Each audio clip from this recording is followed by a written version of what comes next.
Co-presented by Vimal. बोलो जुबान केसरी. कर्जमाफीची पहिली यादी उद्याच जाहीर करण्याचा प्रयत्न. मुख्यमंत्री फडणवीसांची घोषणा. 30 जुलैपूर्वी शेतकऱ्यांच्या खात्यात पैसे जमा होण्याची शक्यता. धर्मेंद्र प्रधानांसह नरेंद्र मोदी, अमित शहांनी राजीनामा द्यावा. सरकारकडून विद्यार्थ्यांचा आवाज दाबण्याचा प्रयत्न सुरू आहे. राहुल गांधींचा हल्लाबोल. लाठीचार्ज झालेल्या जखमींची रुग्णालयामध्ये जाऊन विचारपूस. फेसलेस आंदोलनात काहींकडून राजकीय पोळी भाजण्याचा प्रयत्न. दिल्लीतील आंदोलनात काही लोक आपला अजेंडा घेऊन शिरलेत. मुख्यमंत्री देवेंद्र फडणवीसांची टीका. इंडिया आघाडी आतंकवाद्यांसारखी परिस्थिती निर्माण करतेय. अशा आतंकवाद्यांना लोकशाही मार्गाने उत्तर द्या. सदाभाऊ खोत यांच्याकडून आंदोलनकर्त्यांचा आतंकवादी असा उल्लेख. आपल्याच देशातील लोकांना आतंकवादी ठरवणं चुकीचं वक्तव्य मागे घ्या. बच्चू कडू यांच्याकडून सदाभाऊ खोत यांना समन्स. भाजपच्या जनरल कायरने तरुणांवरती लाठीचार्ज केला. दिल्लीमध्ये जालियनवाला बाग हत्याकांडाची पुनरावृत्ती. संजय राऊतांचा सरकारवर निशाणा.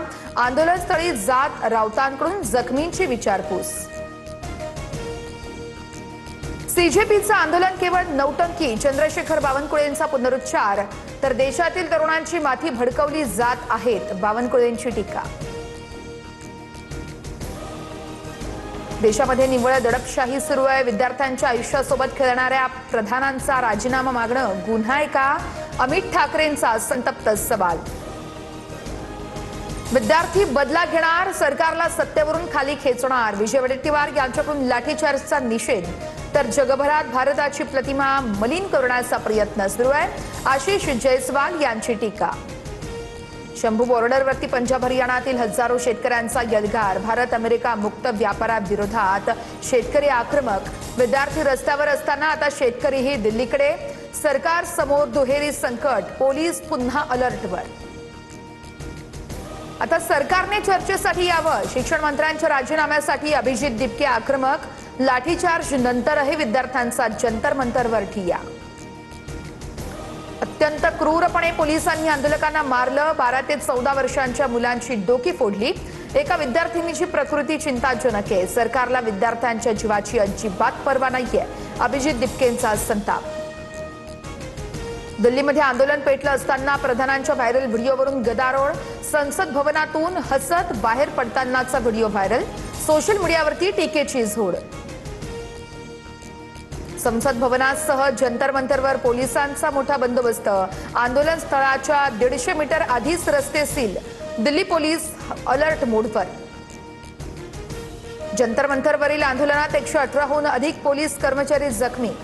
तर 15 ते 20 सरकारी वाहनांची तोडफोड. 70 आंदोलक ताब्यात. कायदा सुव्यवस्था बिघडवणाऱ्यांवरती पोलिसांकडून कारवाईचा इशारा. सोनम वांगचुक यांचं सफदरजंग या रुग्णालयाकडून हेल्थ बुलेटिन जारी. डॉक्टरांच्या सल्ल्यानंतरही ग्लुकोज घेण्यास नकार. केवळ ORS वरती उपचार सुरू. लाठीचार्ज नंतर वांगचुक उपोषण न सोडण्याच्या भूमिकेत.